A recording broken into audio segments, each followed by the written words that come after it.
Quand on parle d'épargne, beaucoup de gens pensent simplement à mettre de l'argent de côté sur un livret. Mais en réalité, il existe plusieurs types d'épargne, chacune avec un rôle bien spécifique pour gérer tes finances de manière optimale. Aujourd'hui, justement, je vais te présenter les trois types d'épargne essentiels que tout bon gestionnaire de patrimoine doit avoir. L'épargne de dépenses, l'épargne de précaution et l'épargne d'investissement. Et également une quatrième épargne un peu moins connue mais très stratégique. Je te laisse la surprise pour après. L'objectif de cette vidéo, c'est que tu saches comment répartir ton argent pour te sécuriser tout en profitant des opportunités de marché.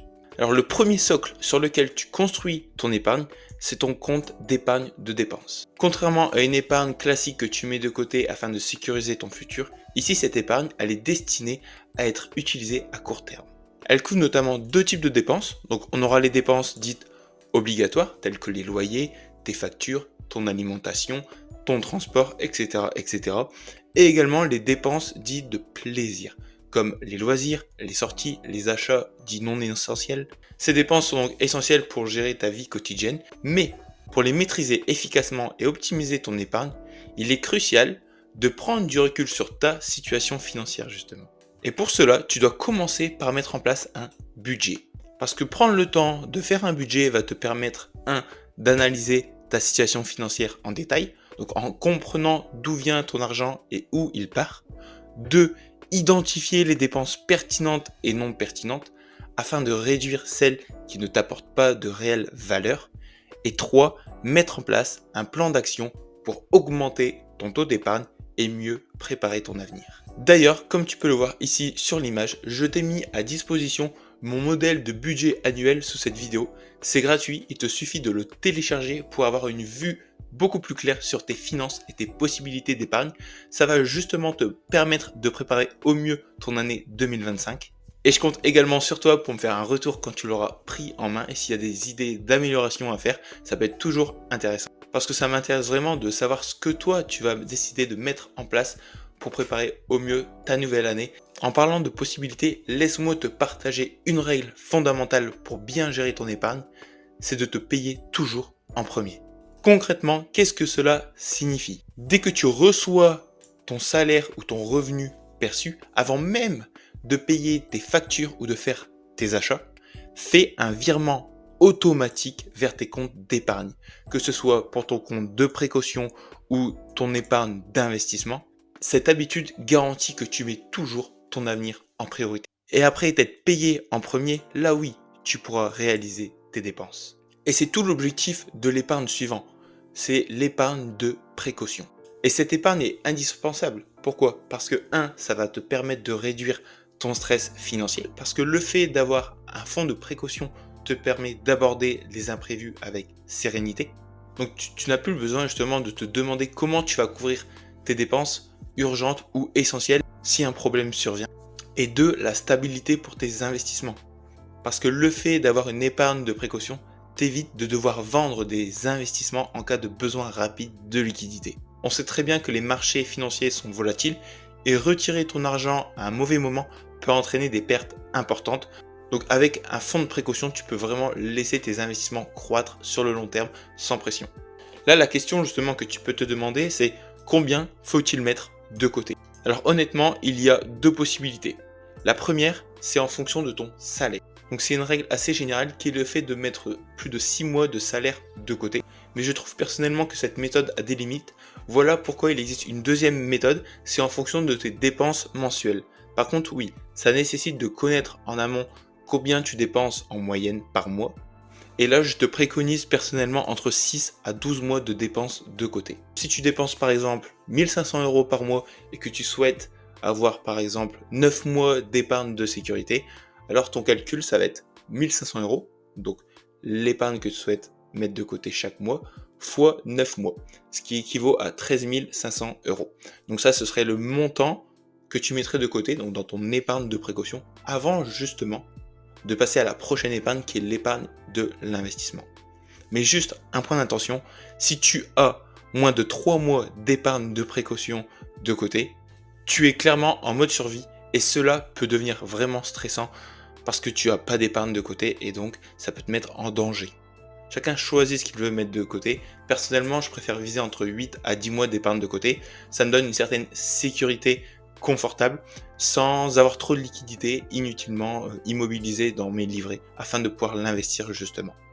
Comprends bien que cette épargne de précaution est essentielle et tu ne dois pas commencer à investir avant d'avoir réalisé et créé, constitué ton épargne de précaution en amont. Et c'est ici justement que l'épargne numéro 3 entre en jeu, l'épargne d'investissement. Donc une fois que ton épargne de précaution est validée, alors l'argent que tu mets de côté chaque mois va te permettre de créer une épargne d'investissement, donc avec l'argent que tu t'es payé en premier notamment, qui va te permettre de commencer à investir. Et l'objectif de cette épargne, c'est de la faire fructifier pour développer ton patrimoine sur le long terme, tout en te rapprochant de tes objectifs financiers, comme atteindre l'indépendance financière, préparer une retraite anticipée, générer un revenu complémentaire, financer des projets personnels ou tout autre rêve qui te tient à cœur. C'est vraiment en fonction de tes objectifs personnels. Et il y a une règle qui est importante, c'est d'avoir un pourquoi. Si aujourd'hui tes raisons d'investir ne sont pas assez fortes, tu risques de manquer de régularité, de discipline ou de prendre des décisions impulsives en cours de route. Donc le pourquoi est ton moteur d'avancer et d'investir.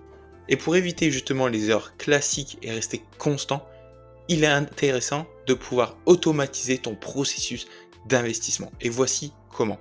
Premièrement, donc ça on l'a vu, tu vas te payer en premier, tu vas faire ton virement automatique de ton compte bancaire vers ton compte d'investissement et ensuite, chaque mois, notamment grâce à un programme d'investissement mensuel, tu vas investir une partie de ton épargne sur un actif financier. Donc en l'occurrence, la bourse par exemple. Tu vas investir pour faire fructifier ton argent.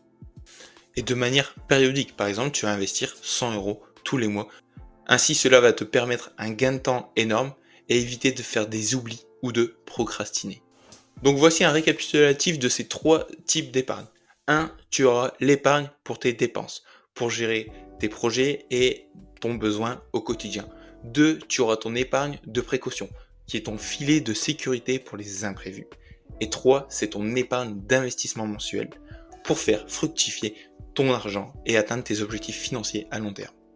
Et il reste un dernier type d'épargne, c'est l'épargne d'opportunité. C'est une épargne que j'apprécie particulièrement et qui est souvent sous-estimée. Je l'appelle également l'argent pour le crash.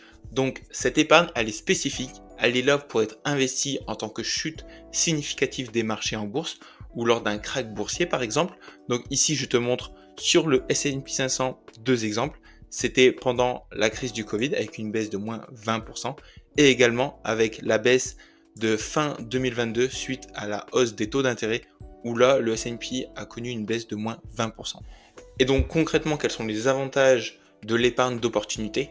1, c'est de saisir de meilleures opportunités justement, acheter des actifs à des prix inférieurs et ainsi augmenter ta performance dans ton portefeuille sur le long terme, mais également d'où l'importance de continuellement investir chaque mois avec ton épargne d'investissement qu'on a vu précédemment. Ça, c'est vraiment cette épargne d'opportunité en cas de crash sur les marchés. Et deuxièmement, de maintenir une stratégie qui est proactive.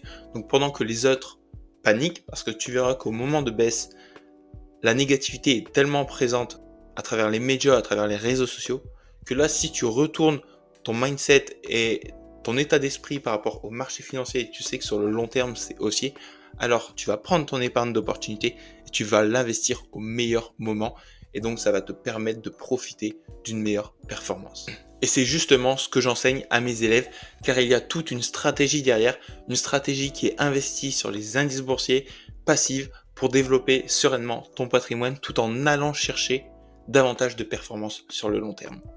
Mais n'oublie pas, avant d'investir, tu dois mettre en place ton plan d'épargne. Donc pour préparer au mieux 2025, je te mets à disposition gratuitement le tableur que j'utilise pour réaliser mon budget, donc le tableur de budgétisation. L'objectif, c'est de te permettre de prendre le contrôle de tes finances et d'investir sereinement pour bâtir ton avenir. Toi seul as le pouvoir de changer ton futur. Action ou regret, c'est à toi de choisir. En tout cas, j'ai pris beaucoup de plaisir à te partager ces 4 épargnes. J'espère sincèrement que ces partages t'aideront à avancer vers tes objectifs financiers.